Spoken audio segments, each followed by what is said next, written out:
한국은행의 긴급 발표, 깜짝 놀랄 만한 내용 뭘까요? 경제 성장률에 대한 전망 발표입니다. 와, 진짜 많이 내렸습니다. 2025년 1월에 대한민국의 경제 성장률은요 1.6%에서 1.7% 될 거다 이렇게 예상했습니다. 2024년 2월까지만 하더라도 2025년에는 2.3% 성장한다고 했거든요. 거기에서 따지면 적어도 말입니다. 0.6%포인트를 내려잡은 겁니다. 5월에도 2.1%, 8월에도 2.1%, 작년 11월에도 1.9%거든요. 그런데 이게 말입니다. 갑자기 뚝뚝 내려잡은 거예요. 1.6%에서 1.7%로 내렸다는 것은 여러분 이거 사실 굉장히 충격적인 일입니다. 게다가 여러분 이번에 발표도 굉장히 이례적입니다. 일반적으로 한국은행 발표는요 보시는 것처럼 2월 그죠? 그리고 5월, 8월, 11월 이렇게 발표합니다. 그런데 올 1월에는 일반적으로 발표가 없습니다. 그런데도 불구하고 1월에 1.6%에서 1.7% 이게 성장이 예상된다 이렇게 발표를 한 거예요. 깜짝 놀란 거죠. 시장에서도 한국은행이 왜 이렇게 발표하지? 이렇게까지 할 정도로 시장도 깜짝 놀랐습니다. 그만큼 말입니다. 시장의 분위기 지금 심상치 않다 이런 얘기인가요? 지금 한국은행은요. 비상계엄 사태 이후의 탄핵 정국 여기에 도널드 트럼프 대통령의 마가스톰 이런 것들이 시장에 동시에 영향을 미치면서 올해 상반기 내에 경제가 굉장히 어려워질 거다. 지금 한국은행 그렇게 예상하고 있다는 겁니다.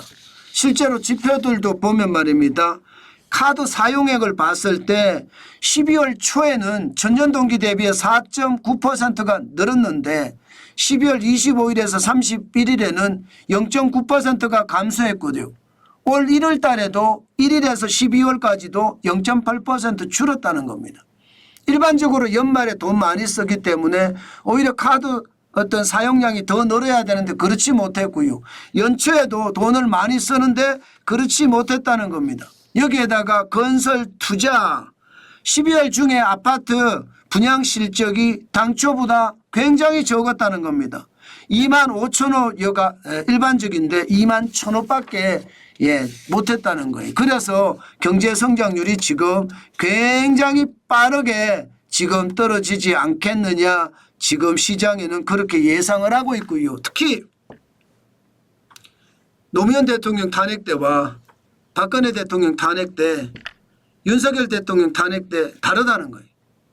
한국은행이 발표한 겁니다. 제가 이야기한 게 아니고 한국은행이 윤석열 대통령 탄핵 때는 지금 시장은 더 혼란스럽고 사회가 더 불안해졌다예요. 사회가 불안해지면 여러분 돈 안 씁니다. 돈 안 쓰면 성장률이 꼬꾸라지게 돼 있거든요. 그래서 문제라는 겁니다. 여러분 한국은행에서 발표한 올해 성장률 1.6%에서 1.7%는요. 굉장히 낮은 수치예요. 평균으로 봤을 때 1.65%라고 보면요. 정부가 1.8% 예상하고 있거든요. 그런데 한국은행은 1.6에서 1.7%. 한국개발연구원 KDI입니다. 2%. 국회 예산처는 2.1%고요. 한국금융연구원은 2.0%. 한국산업연구원도 2.1%인데 아마 다 내려잡겠죠 이제. 2024년 11월 기준이잖아요. 11월 4월 기준이잖아요. 2025년 기준이 아니잖아요. 다 내려잡겠죠. 저는 한국은행이 1.6%, 1.7% 잡은 것은요. 진짜 심각하다고 봅니다. 해외 기관들도 말입니다. 대한민국의 경제 성장률 평균이 2.08%입니다. 2%가 넘어요. 2% 아래가 아닙니다. 유엔은 2.2%, 그리고 OECD는 2.1%, ADB 아시아개발은행도 2%고요. 국제통화기금 IMF도 2%거든요. 해외 투자은행들보다 훨씬 높거든요.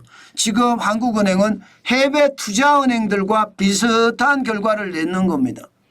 해외 투자은행들의 평균이 1.70%거든요. 그중에 JP모건은 1.3%로 가장 낮고요. 시티은행은 1.6%입니다. 나머지는 1.7%에서 1.9% 사이고요. 중요한 것은 2% 성장이 없습니다. 여기도. 그만큼 말입니다. 투자은행들도 대한민국의 경제가 어려워질 거다. 예, 그만큼 심각해질 거다 이렇게 얘기하고 있습니다. 문제는 투자은행들 중에 자주색으로 되어 있는 투자은행들 홍콩 상하이은행이나 시티은행이나 JP모건은 비상사태와 비상계엄 사태와 탄핵 정국을 반영을 했습니다. 그러나 나머지는 반영을 안 했거든요. 아마 반영을 하면 또 달라진다 이런 얘기도 나옵니다. 자, 이렇게 1.6에서 1.7% 성장한다는 거 이것은요 역사적으로 보면 굉장히 나쁩니다. 2025년 1.8% 성장해서 1.6%에서 1.7%까지 떨어진다는 것은요. 2023년 1.4% 이게 역대 7번째 낮은 숫자입니다. 역대 7번째. 1956년에 0.6% 성장한 게 하나 있습니다. 그리고 오일 쇼크가 있죠. 1.6% 마이너스 1.6%입니다. 외환위기가 마이너스 5.1%입니다. 글로벌 금융위기가 플러스인데 0.8%고요. 코로나19의 위기가 0.7% 그리고 2023년에 1.4%가 6번째입니다. 지금 이대로 되면 1.6%까지 떨어지잖아요. 그러면 7번째가 될 가능성이 크고요. 더 떨어질 수도 있다는 것도 현실입니다. 지금처럼 경제가 혼란스러우면 더 떨어질 수도 있다. 정치적 혼란이 이미 사회적 혼란으로 된 지는 오래고 이게 경제를 이미 일부 지금 침탈을 하고 있는데 앞으로 경제가 더 침탈을 당하면 상황은 더 나빠진다. 이게 시장의 전반적인 예측입니다. 참 시장이 어려워진다는 이야기죠. 저는 여러분 정관진 TV를 보시는 분들은 분명히 말입니다. 이대로 가다가는 큰 위험이 올 수도 있습니다. 극단적 위기 말입니다. IMF 외환위기나 글로벌 금융위기나 혹은 코로나 팬데믹 같은 그런 위기가 충분히 올 수 있습니다. 저는 그 위기에 대비해 가는 자세 지금 우리의 투자 습관이 되어야 된다고 생각합니다. 경계감을 가지라는 뜻이에요. 그만큼 말입니다. 위기의 농도는 짙어지고요. 저성장의 깊이는 깊어지고 있습니다. 어느 순간 뻥 하고 터지는 것 저는 시간의 문제다 이렇게 생각합니다. 물론 지금 같은 정치적 혼란이 계속되면서 사회적 혼란이 깊어지면 말입니다. 그만큼 최악의 시나리오를 쓸 수밖에 없는 그런 상황이 된다는 뜻입니다. 안타깝죠. 안타까운데 현실입니다.